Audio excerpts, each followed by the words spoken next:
విజయవాడ గంగా పార్వతి సమేత దుర్గా మల్లేశ్వర స్వామి రథోత్సవం కెనాల్ రోడ్డులో ఘనంగా సాగుతోంది. మేళ తాళాల మధ్య జరుగుతున్న ఊరేగింపును తిలకించేందుకు పెద్ద సంఖ్యలో భక్తులు వచ్చారు. పాలక మండలి చైర్మన్ గాంధీ, పాలక మండలి సభ్యులు, విజయవాడ సిపి రాజశేఖర్ బాబు అధికారులు రథాన్ని లాగి వేడుకలు ప్రారంభించారు. రథం లాగడానికి భక్తులు పోటీ పడ్డారు.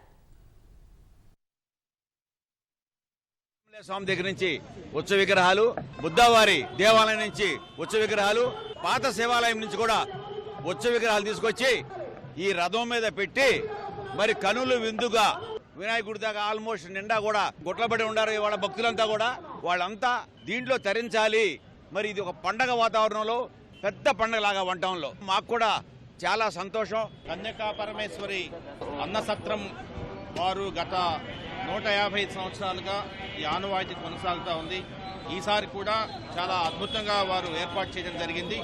కమిషనర్ ఆఫ్ పోలీసు మొట్టమొదటి కొబ్బరికాయ కొట్టడం చాలా రోజులుగా ఆనవాయితీగా వస్తూ ఉంది. ఆ అదృష్టం నాకు రెండవసారి వచ్చినందుకు నేను అమ్మవారికి ధన్యవాదాలు తెలియజేస్తున్నాను.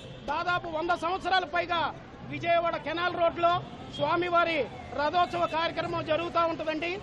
మహాశివరాత్రి సందర్భంగా స్వామివారి కళ్యాణం నిన్న రాత్రి పాత శివాలయాల్లో జరిగింది.